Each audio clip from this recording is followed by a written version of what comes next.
let's see. First, there's an introductory greeting from the company that I'm supposed to read. It's kind of a legal thing, you know.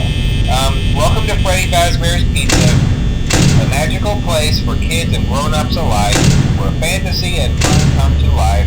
Fazbear Entertainment is not responsible for damage to property or person. Upon discovering that damage or death has occurred, a missing person report will be filed within 90 days or as soon as property and premises have been thoroughly cleaned and bleached and the carpets have been replaced. Blah, blah, blah. Now, that might sound bad, I know, but there's really nothing to worry about. The animatronic characters here do get a bit quirky at night, but do I blame them? No. If I were forced to sing those same stupid songs for 20 years and I never got a bath, I'd probably be a bit irritable at night too. So remember, these characters hold a special place in the hearts of children and we need to show them a little respect. Right? Okay. So just be aware, the characters do tend to wander a bit. They're left in some kind of free roaming mode at night. Something about their servos locking up if they get turned off for too long. They used to be allowed to walk around during the day too, but then there was the bite of 87. Yeah. It's amazing that the human body can live without the frontal lobe, you know?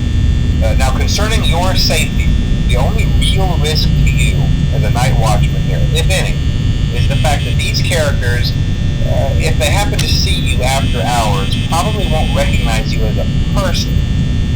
They'll most likely see you as a metal endoskeleton without its costume on. Now, since that's against the rules here at Freddy Fazbear's Pizza, they'll probably try to forcefully stuff you inside a Freddy Fazbear suit.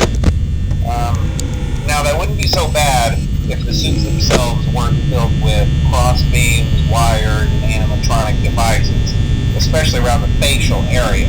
So you can imagine how having your head forcefully pressed inside one of those could cause a bit of discomfort and death. The only parts of you that would likely see the light of day again would be your eyeballs and teeth that pop out the front of the mask. Yeah, they don't tell you these things when you sign up. But hey, first station of the breeze. I'll chat with you tomorrow.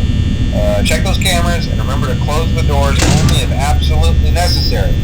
Gotta conserve power. Alright, good night.